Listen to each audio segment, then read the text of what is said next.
In September 1940, a Polish resistance officer deliberately walked into a German street roundup, allowed himself to be captured, and was transported, along with hundreds of other prisoners, to a newly established concentration camp in occupied Poland. He had volunteered for this. His mission was to get inside, gather intelligence on what was actually happening within the camp's walls, organize a resistance network among the prisoners, and eventually find a way to get word out to the wider world about what he discovered. The camp was Auschwitz. He would remain there, by choice, for nearly 3 years. This is the true story of Witold Pilecki, the only person known to have voluntarily gotten himself imprisoned at Auschwitz, one of the most extraordinary acts of individual courage documented during the entire Second World War, and a story that, for decades after the war ended, the world was actively prevented from learning. To understand how Pilecki came to make this almost unthinkable decision, it helps to understand both his personal background and the broader situation facing Poland in the earliest months following the German invasion. Pilecki was a Polish military officer and landowner who had fought in earlier conflicts defending Poland's independence in the years following the First World War. And when Germany invaded Poland in September 1939, he took up arms once again in defense of his country, continuing to resist even after the formal Polish military surrender, joining the underground resistance movement that began forming almost immediately in the wake of Poland's occupation by both German and Soviet forces. Pilecki's earlier military experience had already given him a genuine, practical familiarity with the demands of sustained, dangerous military service under difficult conditions, having fought as a young man in the Polish-Soviet War of the early 1920s, a conflict that helped establish and secure Poland's borders and independence in the chaotic years following the collapse of the Russian, German, and Austro-Hungarian empires at the end of the First World War.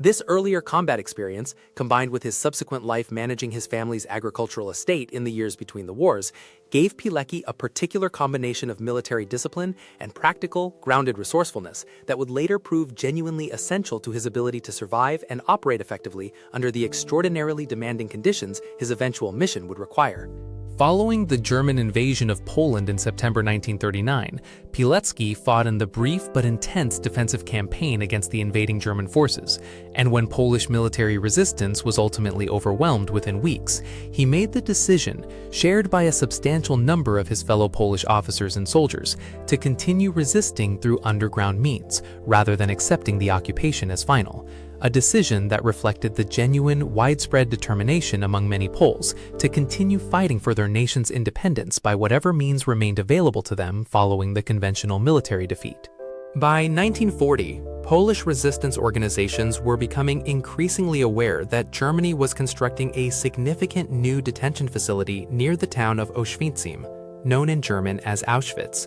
But reliable information about the facility's actual purpose, scale, and the treatment of prisoners held within it remained genuinely scarce, filtered only through fragmentary, second-hand accounts that made it extremely difficult for resistance leadership to form any clear, accurate picture of what was actually happening inside a facility that German authorities had, from its earliest establishment, worked to keep tightly sealed off from any form of outside observation or verification. Pilecki, working within the Polish resistance organization that would eventually become known as the Home Army, proposed an almost unimaginably audacious solution to this critical intelligence gap. Rather than attempting to gather information through the kind of indirect, second-hand methods resistance organizations typically relied upon, Pilecki volunteered to deliberately get himself arrested and imprisoned within the camp itself, reasoning that only first-hand, direct observation from inside the facility could provide the kind of reliable, detailed intelligence that resistance leadership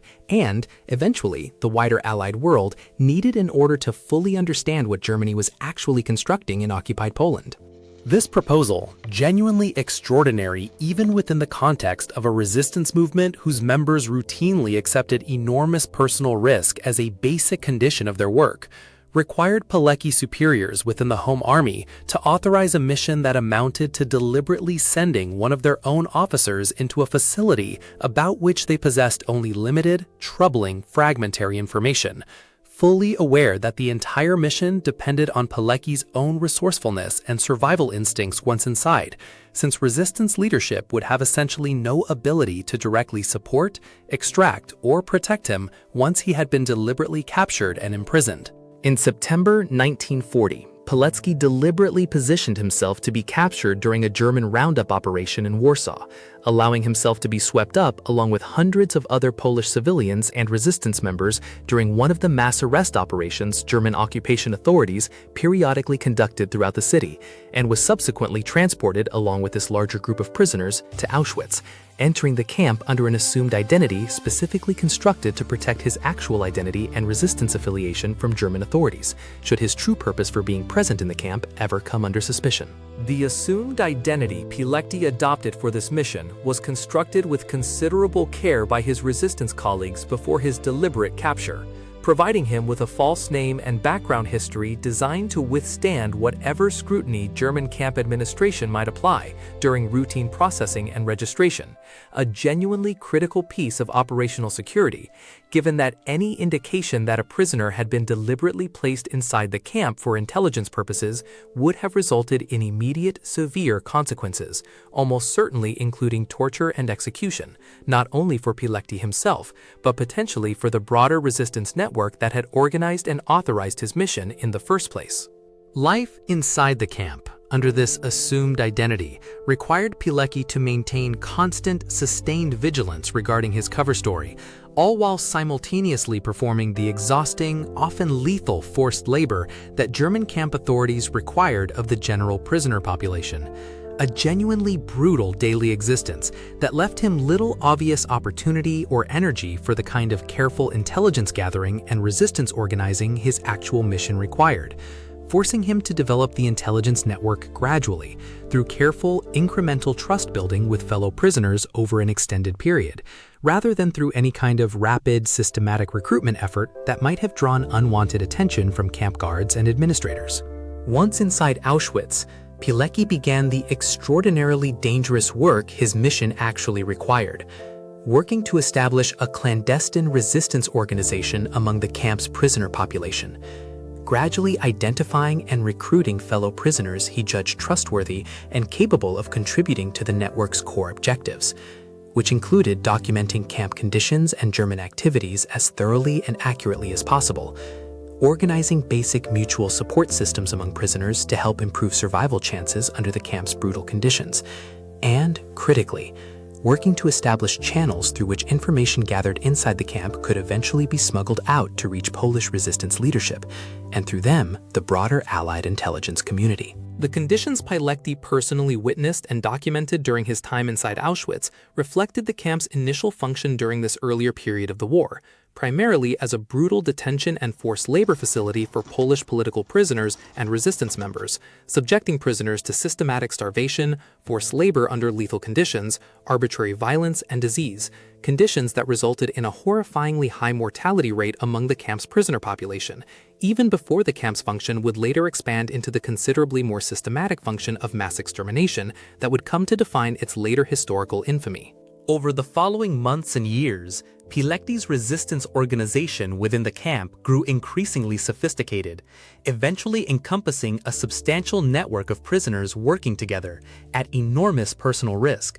to gather intelligence, provide mutual assistance, and maintain at least some degree of organized internal structure and morale among a prisoner population subjected to conditions specifically designed to break down any form of solidarity or organized resistance. The internal structure Pilecki developed relied on a carefully compartmentalized cell system, deliberately designed so that individual members of the resistance network typically knew only a small number of fellow participants directly, a security precaution intended to limit the potential damage should any single member be discovered, interrogated, or, under the extreme duress and desperation the camp's conditions could produce in even genuinely committed individuals, coerced into revealing information about the broader network to camp authorities.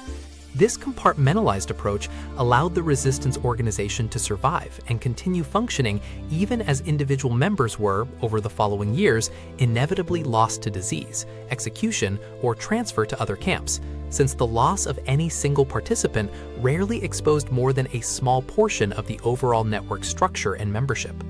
Beyond intelligence gathering, the network Pilecki organized also worked to provide practical, life-saving mutual assistance among participating prisoners wherever possible, including efforts to redirect additional food to prisoners in particularly weakened physical condition, to secure slightly less physically punishing work assignments for members whose health had deteriorated to a genuinely dangerous degree,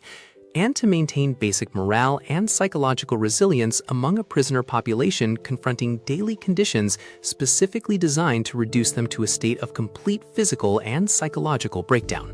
Pilecki himself, working under his assumed identity throughout this period, managed to avoid the kind of direct suspicion that would have almost certainly resulted in his execution had German camp authorities ever discovered his true purpose and resistance affiliation. Perhaps the single most consequential aspect of Pilecki's mission involved his efforts to smuggle detailed intelligence reports out of the camp and back to Polish resistance leadership, a task that required identifying trustworthy prisoners scheduled for release or transfer, who might be willing to carry hidden messages, or working through other resistance contacts who occasionally had limited access to the camp's surrounding area. This courier system, developed gradually and refined through considerable trial and error over the course of Pilecki's imprisonment, depended on identifying the relatively rare instances when individual prisoners were released from the camp, whether through official amnesty, successful intervention by outside contacts, or various other circumstances that occasionally, if infrequently, resulted in a prisoner's actual release back into the general population, rather than the far more common outcomes of death or continued indefinite imprisonment. Each such release represented a genuinely precious, carefully guarded opportunity to smuggle out written reports, memorized information, or, in some cases, physical evidence that Pilecki's network had managed to gather during the preceding months. Information that had to be prepared and transferred with extraordinary care, given that discovery of any such material during a prisoner's release processing would have exposed not only the departing courier, but potentially the entire resistance network still operating inside the camp. Through these extraordinarily dangerous channels, Pilecki succeeded in transmitting detailed reports describing camp conditions, prisoner treatment, and, as the camp's function began expanding in later years to include the mass murder of Jewish prisoners transported from across occupied Europe, increasingly urgent and detailed reports documenting this horrifying escalation. Reports that represented some of the earliest, most detailed first-hand intelligence reaching the wider world regarding what was actually taking place within the camp's walls. Pilecki's reports, transmitted through Polish resistance channels and eventually reaching Polish government officials operating in exile in London, along with British intelligence services, represented genuinely significant, detailed first-hand documentation of both the camp's earlier function as a brutal detention facility for Polish prisoners, and increasingly over time, its later function as a site of systematic mass murder. Intelligence that historians have since recognized as among the earliest, most detailed first-hand accounts to reach Allied governments regarding the true nature and scale of what was actually occurring within the camp system Germany was constructing across occupied Poland. The broader historical question of how Allied governments responded to this and other similar intelligence reports reaching them from various resistance sources throughout occupied Europe during this period remains a subject of considerable historical scrutiny and, in various respects, genuine criticism, with many historians noting that despite receiving increasingly detailed, credible intelligence regarding the scale and nature of what was occurring, Allied governments generally did not prioritize any specific military action, such as bombing camp infrastructure or transportation routes, specifically aimed at disrupting these operations, a decision reflecting a complex combination of military strategic priorities, genuine uncertainty regarding the reliability and interpretation of incoming intelligence, and broader institutional and political factors that continue to be studied and debated by historians examining the Allied response to the Holocaust as it was unfolding. By 1943, having spent nearly 3 years inside the camp, gathered an enormous body of detailed intelligence, and organized a substantial internal resistance network, Pilecki concluded that his continued presence inside the camp offered diminishing additional intelligence value relative to the enormous sustained personal risk his continued presence there represented, and he made the decision to attempt an escape, believing that his direct first-hand testimony delivered in person to resistance leadership and allied officials might carry greater weight and produce more concrete action than the written reports he had already successfully smuggled out over the preceding years. Pilecki's escape from Auschwitz in April 1943, achieved alongside 2 fellow prisoners during an assigned work detail outside the main camp perimeter, represented yet another extraordinarily dangerous undertaking, given the severe security measures German authorities maintained around the camp, and the substantial risk of recapture and certain execution that any attempted escape carried. The escape itself required Pilecki and his 2 fellow escapees to seize a genuinely narrow, carefully identified window of opportunity during a nighttime work shift at a bakery located outside the main camp perimeter but still within the broader camp complex, overpowering the small number of guards present during this specific shift, and then making their way on foot through the surrounding countryside, moving primarily under cover of darkness, and relying on whatever local knowledge and resistance contacts they could access to avoid German patrols actively searching the region once their absence from the camp had been discovered and reported.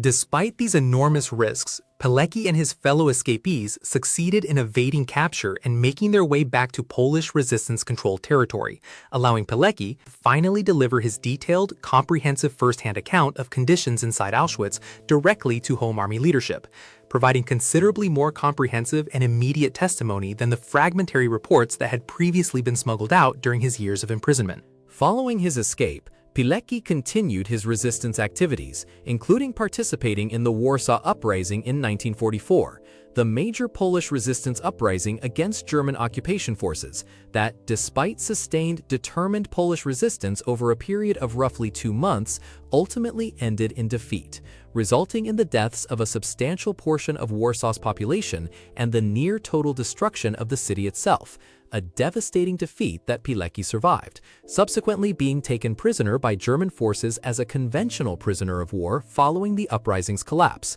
a considerably different and comparatively less dangerous category of captivity than his earlier voluntary imprisonment inside Auschwitz had represented. Pilecki survived the remainder of the war as a prisoner of war and was eventually liberated by Allied forces, and in the immediate post-war period, he continued his resistance activities, now directed against the newly installed Soviet-backed communist government that had assumed control over Poland in the war's aftermath, gathering and transmitting intelligence regarding Soviet and Polish communist activities to the Polish government in exile, work that reflected his continued, unwavering commitment to Polish independence and self-determination, now directed against a new form of totalitarian control that had replaced the German occupation he had spent years resisting. This continued post-war resistance activity against Poland's new communist government ultimately led to Pilecki's arrest by Polish Communist Security Services in 1947, and following a show trial characterized by fabricated charges and testimony extracted through what evidence and subsequent historical investigation has established involved torture, Pilecki was convicted of espionage and executed by the Polish Communist government in 1948, a genuinely tragic conclusion for a man who had survived voluntary imprisonment inside one of history's most notorious concentration camps, only to be executed by his own country's post-war government for the crime of continuing to resist totalitarian control. The interrogation and trial process Pilecki endured following his 1947 arrest reflected the broader pattern of politically motivated prosecutions that characterized the early years of communist rule across much of Eastern Europe, in which security services routinely fabricated evidence and extracted forced confessions from individuals whose actual crime, in most cases, amounted to nothing more than continued loyalty to the pre-communist Polish government and continued resistance to Soviet-imposed political control. Pilecki reportedly endured this process with the same quiet, determined composure that had characterized his conduct throughout his years inside Auschwitz, refusing, according to later accounts from those familiar with the proceedings, to provide his interrogators with the kind of complete capitulation and denunciation of his fellow resistance colleagues that they had hoped to extract from him. Following his execution, Poland's communist government worked actively to suppress and erase public knowledge of Pilecki's wartime activities and resistance work, a deliberate campaign of historical erasure that reflected the genuinely inconvenient political reality that Pilecki's demonstrated pattern of resistance against totalitarian control applied just as directly to Poland's new communist government as it had to the earlier German occupation, making his story and the genuine heroism it represented a politically dangerous subject that Polish communist authorities actively worked to keep out of public knowledge and historical memory for decades following his execution. It was not until the collapse of communist rule in Poland in 1989 that Pilecki's case was formally re-examined, and in 1990, Polish courts formally exonerated him of the charges that had led to his execution, finally beginning a process of public historical recognition that would continue developing over the following decades, as historians, journalists, and eventually the Polish government itself